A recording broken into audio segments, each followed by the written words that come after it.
नमस्कार, देवभूमि समाचार में आपका स्वागत। मैं आपके साथ सागर मिश्रा। एक बड़ी खबर देहरादून से, जहां पर दिल्ली के 1 दिवसीय दौरे पर हैं सीएम धामी। दिल्ली के लिए रवाना हुए हैं सीएम धामी। ज्योतिरादित्य सिंधिया से सीएम मुलाकात करेंगे, हेली सेवाओं के बारे में बातचीत करेंगे। मंत्रिमंडल विस्तार पर भी चर्चा हो सकती है। उत्तराखंड के सीएम पुष्कर सिंह धामी अपने 1 दिवसीय दौरे पर दिल्ली रवाना हो चुके हैं। बताया जा रहा है कि सीएम धामी आज केंद्रीय नागरिक उड्डयन मंत्री ज्योतिरादित्य सिंधिया से मुलाकात करेंगे। इस दौरान सीएम धामी हेली सेवाओं के बारे में बातचीत करेंगे और कई केंद्रीय नेताओं और बीजेपी संगठन के शीर्ष पदाधिकारियों से भी मिलकर दायित्वधारियों और मंत्रिमंडल विस्तार पर चर्चा कर सकते हैं। नहीं, वो पहले से चूँकि मुझे नागरिक उड्डयन मंत्री जी से वहाँ भेंट करनी है और कुछ अन्य काम भी हैं तो उनसे नहीं, वो पहले से चूँकि मुझे नागरिक उड्डयन मंत्री जी से वहाँ भेंट करनी है और कुछ अन्य काम भी हैं तो उनसे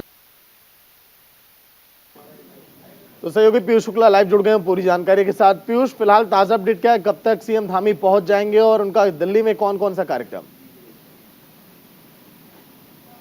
देखिए, मुख्यमंत्री पुष्कर सिंह धामी दिल्ली पहुंच चुके हैं। कल ही वो दिल्ली पहुंच गए थे और पहुंचने के बाद ही उन्होंने कुछ निजी कार्यक्रम थे उनके, जहां पर सम्मिलित हुए थे।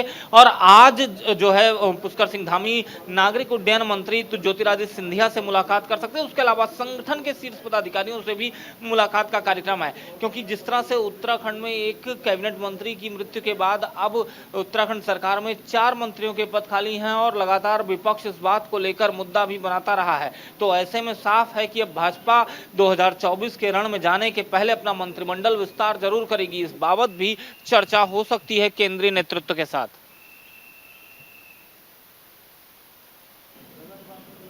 लेकिन पीयूष, कौन कौन से केंद्रीय मंत्रियों से मुलाकात करेंगे आज के दिन सीएम धामी?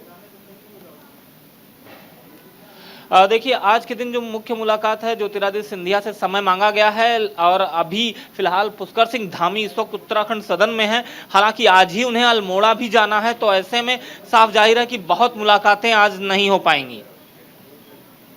चलिए, शुक्रिया पूरी जानकारी के लिए। उत्तराखंड के सीएम पुष्कर सिंह धामी ने राजपुर रोड के पास एक स्कूल में आयोजित एक पुस्तक साइबर एनकाउंटर का लोकार्पण किया। यह पुस्तक डीजीपी अशोक कुमार और पूर्व डीआरडीओ वैज्ञानिक ओपी मानोचा ने लिखी है। यह किताब ऑनलाइन अपराधियों के साथ पुलिस की भिड़ंत की सच्ची कहानियों पर आधारित है। मौजूदा वक्त में बढ़ते साइबर क्राइम से ज्यादा लोगों को कैसे बचाया जा सके, ऐसी तमाम ट्रिक्स का जिक्र भी इस किताब में किया गया है।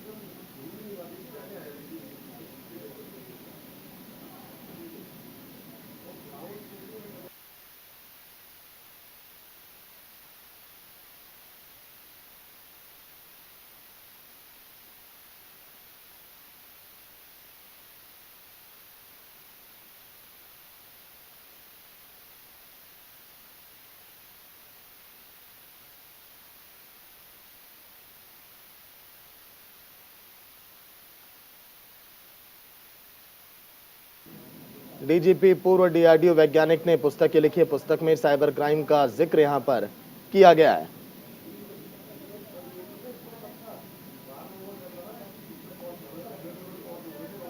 हमारे डीजीपी श्री अशोक कुमार जी के द्वारा आज ये साइबर इनकाउंटर्स और उनके सह लेखक, उनके साथी मनोज मिनोचा जी के द्वारा ये पुस्तक लिखी गई है। निश्चित रूप से जिस प्रकार से आज साइबर क्राइम बढ़ा है, अपराध की दुनिया में नए नए प्रकार के क्राइम किए जा रहे हैं और जाने अनजाने में लोग उसके शिकार हो रहे हैं, तो ये पुस्तक उन सभी को जागरूक करने में और उन सभी से कहीं चेताने का काम करेगी। और जहाँ ऊपर से लेकर नीचे तक, यानी कि समाज में नीचे तक, मतलब हमारे आने वाले जो हमारे विद्यार्थी हैं, आने वाले कर्णधार हैं, उन सब तक इसकी चर्चा होनी ज़रूरी है। और इस पुस्तक के माध्यम से मैं समझता हूँ ये चर्चा होगी जो कहीं ना कहीं हम सब लोगों के लिए आने वाले समय के लिए उन सब से हमको चेताने का और बचाने का काम करेगा। हिंदी दोनों वर्जन हमने बनाए हैं और इसमें युवा इसलिए युवा के लिए हमने बहुत सारी साइबर टिप्स इसलिए दी हैं क्योंकि युवा वो वर्ग है जो सबसे ज़्यादा मोबाइल फ़ोन को यूज़ करता है। तो सबके हाथ में आजकल मोबाइल फ़ोन है, चाहे वो कहीं से भी आ रहे हैं, और इस मोबाइल फ़ोन का हम ये चाहते हैं कि वो जो उपयोग है वो बहुत सही तरीके से करे। और इसके लिए हमने हर स्टोरी में एक टिप दी हुई है कि आप किसी से OTP शेयर नहीं करना, किसी को आपने कोई अनवांटेड किसी भी लिंक पे क्लिक नहीं करना, किसी को आपको अपने बैंक की डिटेल्स नहीं बतानी है। तो ये सारी चीज़ें हमने दी हैं और युवा वर्ग से यही है कि वो साथ में साइबर से तो बचें, औरों को भी बचाएं और टेक्नोलॉजी में अवेयर रहें।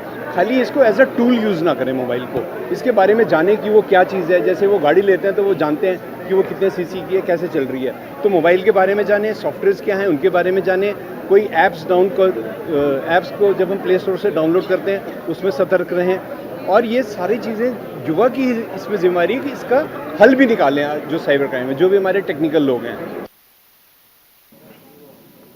वहीं उत्तराखंड सरकार के बनाए हुए 3 कानून गुजरात, यूपी सहित कई राज्यों के लिए मिसाल बन रहे हैं। देहरादून में सीएम धामी ने कहा है कि धर्मांतरण कानून, नकल विरोधी कानून समेत अन्य कानून को सभी राज्य अपना रहे हैं। गर्व की बात है, उत्तराखंड के हित के लिए जरूरत पड़ेगी तो जनसंख्या नियंत्रण कानून भी लाएंगे। साथ ही सीएम ने कहा है कि यूसीसी का ड्राफ्ट भी तैयार हो गया और यूसीसी पर सरकार का ड्राफ्ट दूसरे राज्यों के लिए मॉडल बन रहा है।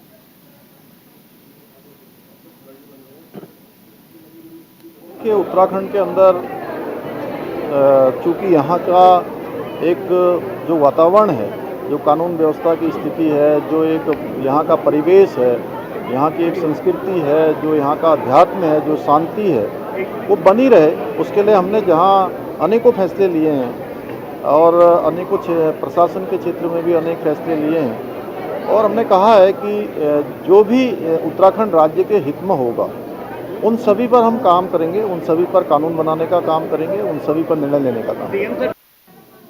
वहीं उत्तराखंड समाजवादी पार्टी ने नई कार्यकारिणी का विस्तार किया, जो आगामी हरिद्वार नगर निगम चुनाव और उत्तराखंड में लोकसभा चुनाव को लेकर रणनीति बनाने में अब जुट गई। इस दौरान हरिद्वार में सपा के प्रदेश उपाध्यक्ष डॉक्टर राजेंद्र पराशर ने कहा है कि उत्तराखंड में कांग्रेस और बीजेपी दोनों एक ही सिक्के के पहलू हैं। समाजवादी पार्टी की ओर से प्रदेश भर में बड़े सम्मेलन किए जा रहे हैं, जिसमें जनता का हमें सहयोग मिल रहा है।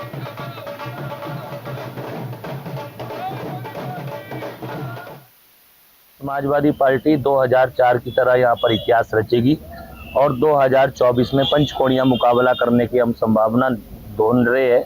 जो हमारे वोटर छीन गए थे, जो बीजेपी, बीएसपी और कांग्रेस में चल गए थे, उन वोटरों को हम पुनः लाएंगे, उन कार्यकर्ताओं को पुनः लाएंगे, क्योंकि उत्तराखंड बनाया हुआ समाजवादियों का ही है। अगर कौशिक समिति नहीं चाहती तो ये रिपोर्ट उत्तर प्रदेश विधानसभा में पारित नहीं हो पाती। लेकिन अब पार्टी ने जो जिम्मेदारी दी है प्रदेश सचिव की, मैं सर्वप्रथम राष्ट्रीय अध्यक्ष श्री अखिलेश यादव जी का हार्दिक धन्यवाद करता हूं। और जिस तरह से प्रदेश अध्यक्ष जी ने मुझे जिम्मेदारी दी और राष्ट्रीय अध्यक्ष जी ने आह्वान किया था और डॉक्टर साहब को, तो हम 2024 में मजबूती से लड़ेंगे और निकाय चुनाव को देखते हुए कि समाजवादी पार्टी इस बार हरिद्वार में और रुड़की में अपना विशेष स्थान बनाने की कोशिश। देखिए, उत्तराखंड के अंदर कांग्रेस और भारतीय जनता पार्टी दोनों एक ही सिक्के के दो पहलू हैं और उत्तराखंड की जो जनता है अब वो भलीभांति जान चुकी है। कांग्रेस को और भारतीय जनता पार्टी को वो नकारने के मूड में है। आज पूरे उत्तराखंड के अंदर एक तीसरे विकल्प के रूप में सोचा जा रहा है और तीसरा विकल्प हमारी समाजवादी पार्टी उभर कर आ रही है। अभी लक्सर में हमने एक बहुत बड़ा कार्यकर्ता सम्मेलन किया, रुड़की में भी कार्यकर्ता सम्मेलन हुआ, देहरादून में भी हुआ। लोगों का तमाम रुझान मिल रहा है और बहुत अच्छा हमारे को सहयोग मिल रहा है। वहीं रुड़की में भारतीय किसान यूनियन क्रांति के राष्ट्रीय अध्यक्ष विकास सिंह सैनी ने कार्यकारिणी का विस्तार करते हुए परवेज आलम को युवा जिला उपाध्यक्ष और मोहम्मद सुलेमान को जिला महासचिव के पद पर नियुक्त किया है। साथ ही उन्होंने इकबालपुर शुगर मिल पर किसानों के बकाया गन्ना भुगतान को लेकर उत्तराखंड के पूर्व सीएम हरीश रावत पर चुनाव को लेकर राजनीति करने के आरोप लगाए। विकास सिंह सैनी ने कहा कि हरीश रावत जी अब जाकर शुगर मिल के खिलाफ धरने की बात कर रहे हैं, जबकि हम तो हमेशा से किसानों के हितों की लड़ाई लड़ते आए हैं।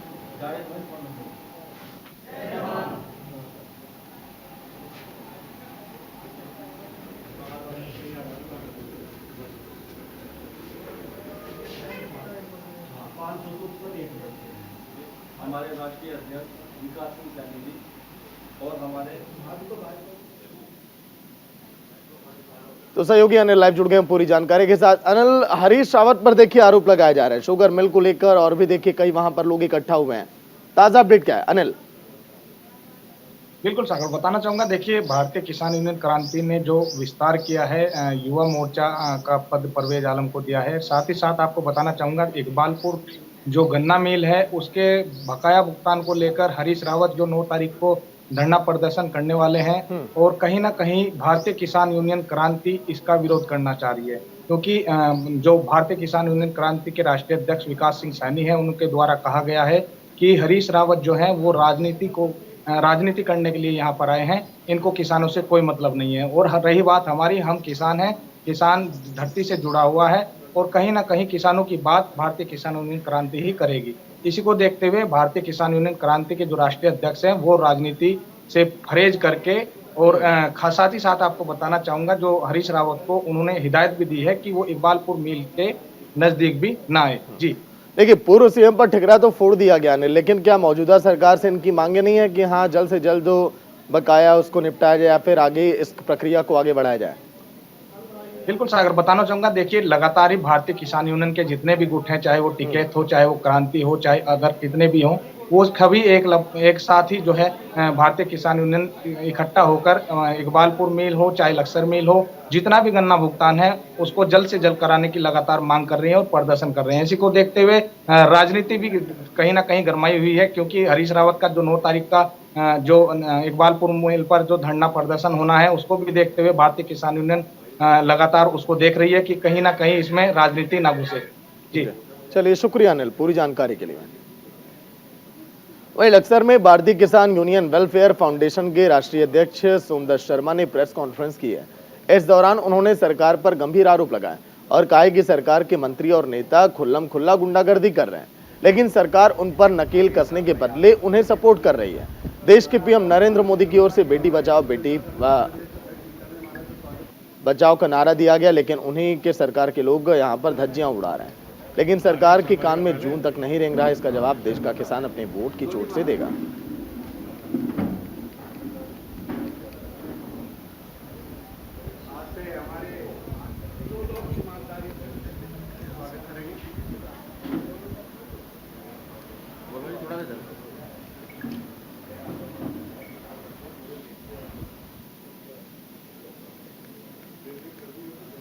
वहीं लक्सर के जैतपुर गांव में प्रधान संगठन ने हरिद्वार सांसद डॉक्टर रमेश पोखरियाल निशंक का स्वागत किया। इस मौके पर डॉक्टर निशंक ने कहा कि ग्रामीण क्षेत्रों में ग्राम प्रधानों के पास विकास के लिए सीधा पैसा पहुंचता है, इसीलिए प्रधानों को चाहिए कि वो प्रधान बनने के बाद गांव स्तर की राजनीति में ना पढ़कर गांव के विकास के बारे में सोचें।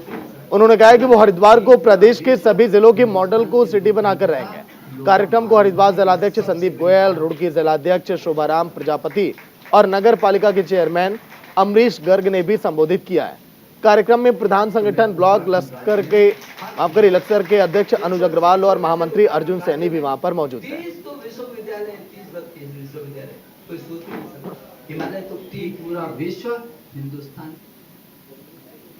अवैध हथियार का वीडियो बनाकर सोशल मीडिया पर वायरल कर दबंगई दिखाने वालों के खिलाफ सख्त रुख अपनाते हुए पुलिस लगातार कार्रवाई कर रही है। ऐसा ही मामला लक्सर के खेड़ी खुर्द गांव से सामने आया, जहां पर शादी समारोह के दौरान युवक ने तमंचे को लहराते हुए डीजे पर डांस करने लगा। सूचना मिलते ही मौके पर पुलिस पहुंची, युवक के तमंचों के साथ गिरफ्तार किया और आरोपी युवक का चालान भी कर दिया गया।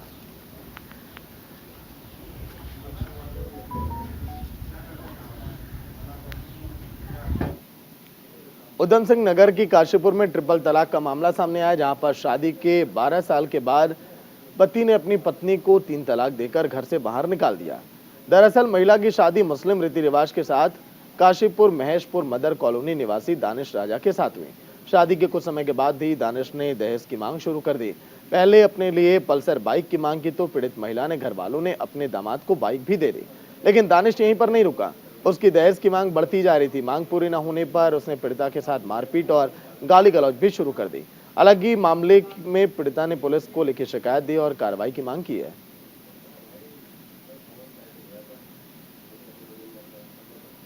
मेरी शादी को 12 साल हो गए हैं। 12 साल से लगातार वो लोग मुझे टॉर्चर कर रहे हैं, दहेज की मांग कर रहे हैं। शादी पे भी उन्होंने मांग करी थी पल्सर गाड़ी की, तो वो तो मेरे घर वालों ने दे दी थी, और अब लगातार मुझ पर प्रेशर बना रहे हैं कि घर वालों से पैसे लाओ, और नंद सास देवर सब मारते हैं मुझे। अब भी 5 तारीख को मुझे कमरे में बंद करके मारा है उन लोगों ने, सबने। मैंने अपने घर वालों को बुलाया, दहेज की मांग की, तो मैंने अपने नंद के लिए शादी के लिए दहेज की मांग की, तो मैंने अपने भाई को बुलाया। भाई भाई से भी हाथापाई करी और उन्हें भी घर से निकाल कर और मुझे भी 3 बार तलाक देकर घर से बाहर निकाला है और बच्चों को भी निकाल दिया है। चलिए, ब्यूरो चीफ सुरेंद्र ढाका जुड़ गए हैं पूरी जानकारी के साथ। सुरेंद्र, देखिए, जिस तरह से 3 तलाक पर तमाम सख्ती तो की गई, लेकिन इसके बावजूद इस तरह की घटनाएं थमने का नाम नहीं ले रही हैं।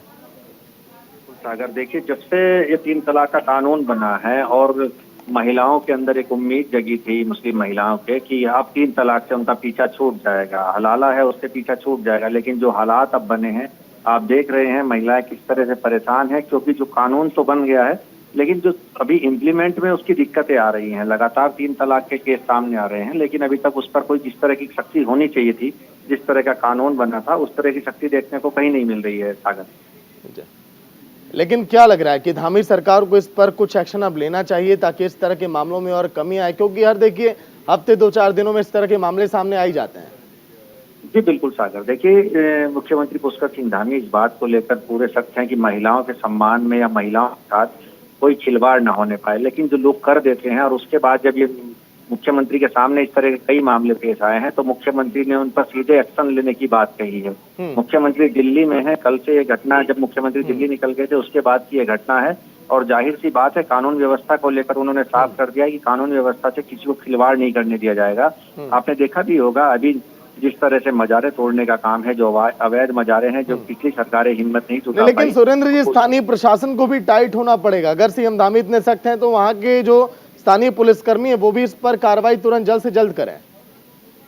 जैसी मामला जो अधिकारी हैं इस तरह की हीला हवाली इन कामों में, इस तरह के मामलों में कर रहे हैं, उन पर सख्त एक्शन होने की जरूरत है। और जिस तरह कई बार इस तरह मामले संज्ञान में आए हैं, मुख्यमंत्री पुष्कर सिंह धामी ने लगातार इन पर एक्शन लिया है और अब आप देखेंगे कि कल तक इसमें कोई ना कोई बड़ा एक्शन हो सकता है।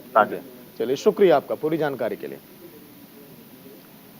वहीं देहरादून के सुदवाला में पुलिस ने 2 मेडिकल स्टोर से नशे की दवाओं की बड़ी खेप पकड़ी है। इन दवाओं को बेचने के आरोप में 2 सगे भाइयों को गिरफ्तार किया गया। उनके पास से नशे के करीब 68,000 के कैप्सूल और गोलियां भी बरामद की गई। आरोपी इन दवाओं को बिना डॉक्टरों के पर्चे के छात्रों और स्थानीय मजदूरों को बेचते आए थे।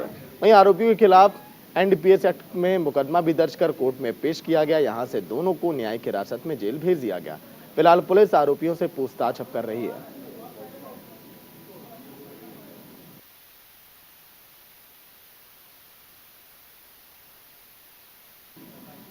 वहीं पिछले 1.25 साल से हरिद्वार जेल में बंद रहा प्रवीण वाल्मीकि हाईकोर्ट के आदेश पर सितारगंज जेल में शिफ्ट हो गया। प्रवीण वाल्मीकि कुख्यात सुनील राठे का सबसे नजदीकी माना जाता है। गैंगस्टर सुनील राठे की दूसरे जेल में शिफ्टिंग अब तक नहीं होने से जेल प्रशासन की नींद अब उड़ी रहती है। जेल प्रशासन राठे को दूसरी जेल में शिफ्ट करने के लिए 6 महीनों में 5 चिट्ठियां शासन को लिख चुका है, लेकिन चिट्ठी फाइलों में कैद होकर रह गई।